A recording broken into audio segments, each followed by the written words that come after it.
On va parler d'une histoire un peu folle, une aventure incroyable. Et en fait, c'est notre histoire à tous, l'histoire de la population humaine. Comment est-ce qu'on est passé de quelques-uns à des milliards? C'est ce qu'on va décortiquer ensemble. Allez, on y va, tenez-vous bien. Aujourd'hui, en 2024, on est 8,2 milliards d'humains sur Terre. 8,2 milliards, c'est un chiffre tellement énorme qu'on a du mal à se le représenter. Alors, la question qui tue, c'est mais comment on a fait? Comment on en est arrivé là? Et surtout, quelle est la suite? Pour piger ça, il faut faire un petit voyage dans le temps. Un très, très grand voyage. Alors, au tout début de notre histoire, il ne se passe presque rien. Pendant des milliers et des milliers d'années, le nombre d'humains sur Terre a à peine bougé. Ça avançait, mais vraiment à un rythme d'escargot. Regardez un peu cette chronologie. Ce qui est dingue, c'est de voir que la courbe est quasiment plate pendant une éternité. En l'an 1, on était à peu près 250 millions. Et il a fallu attendre 1750, donc plus de 17 siècles, pour à peine faire x3. Et puis là, d'un coup, boum, tout s'accélère au XXe siècle. Mais alors, pourquoi ça a été si lent au début? L'explication, c'est ce que les spécialistes appellent le régime démographique traditionnel. Imaginez une baignoire avec le robinet ouvert à fond.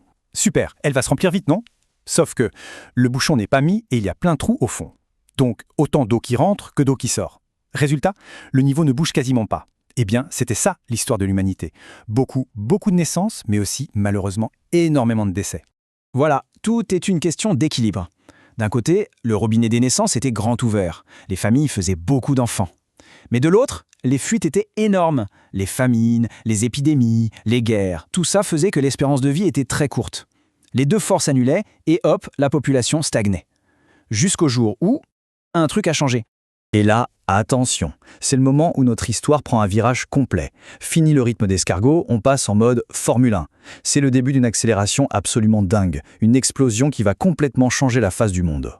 Ce grand basculement, ça porte un nom, la transition démographique. Et pour comprendre, on reprend notre baignoire. Première étape, on commence à boucher les fuites. Grâce au progrès de l'hygiène, de la médecine, les gens meurent beaucoup moins jeunes. La mortalité chute. Super. Sauf que le robinet des naissances, lui, il est toujours ouvert à fond. Et c'est justement ce décalage entre les deux qui va tout faire exploser.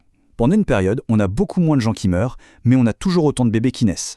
Alors qu'est-ce qui se passe avec notre baignoire? Le niveau de l'eau monte, en flèche. C'est exactement ça. La population mondiale explose, littéralement. Pour bien se rendre compte du truc, regardez juste ces chiffres. Après 1950, ce n'est plus quelques millions de plus par an, c'est des dizaines et des dizaines de millions. Le record, c'est à la fin des années 80. Plus de 90 millions de personnes en plus en un an. C'est comme si on ajoutait la population de l'Allemagne ou même de l'Égypte chaque année. C'est juste énorme. Ok, mais ça, c'était hier. Aujourd'hui, où en est-on? Cette grande histoire, elle ne se déroule pas à la même vitesse partout sur la planète.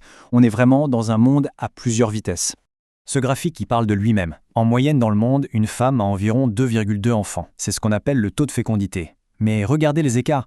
Au Tchad, on est à 6 enfants par femme en moyenne.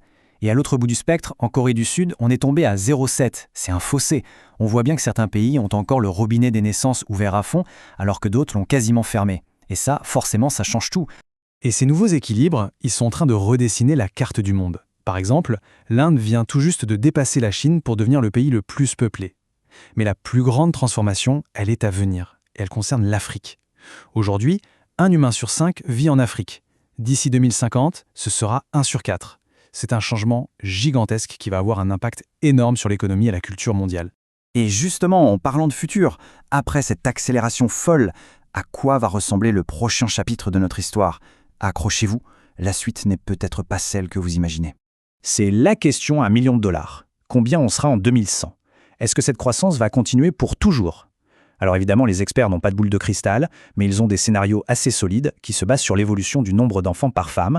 Voilà ce que nous dit l'ONU. Le scénario moyen, celui qui est considéré comme le plus probable, nous dit qu'on devrait se stabiliser autour de 10, peut-être 11 milliards de personnes. Mais regardez bien, si le nombre de naissances baisse plus vite que prévu, on pourrait retomber à 7,3 milliards, c'est-à-dire moins qu'aujourd'hui, comme quoi rien n'est écrit. Par contre, il y a une chose qui, elle, est quasiment certaine, et cette tendance inévitable, c'est le vieillissement. La génération hyper nombreuse née après la guerre, le fameux baby boom, est en train de devenir la génération des papis et mamies, le papy boom.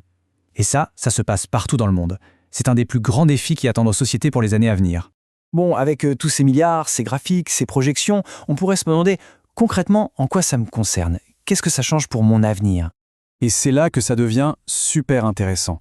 Parce que ce grand bouleversement, ce n'est pas forcément une mauvaise nouvelle. C'est une nouvelle donne, une page blanche. Ça nous force à être créatifs, à nous réinventer. Comment faire pour que les jeunes et les anciens collaborent plus? Quels nouveaux modes de vie, de travail on peut imaginer? C'est une vraie opportunité de construire un monde différent. Au final, la question est là. Cet avenir qui se dessine, avec peut-être moins de monde mais une population plus âgée, est-ce qu'on doit le voir comme un problème géant, un défi impossible, ou alors comme une occasion en or de tout repenser, de faire mieux? C'est sans doute la grande question pour notre génération. Merci d'avoir suivi ce décryptage.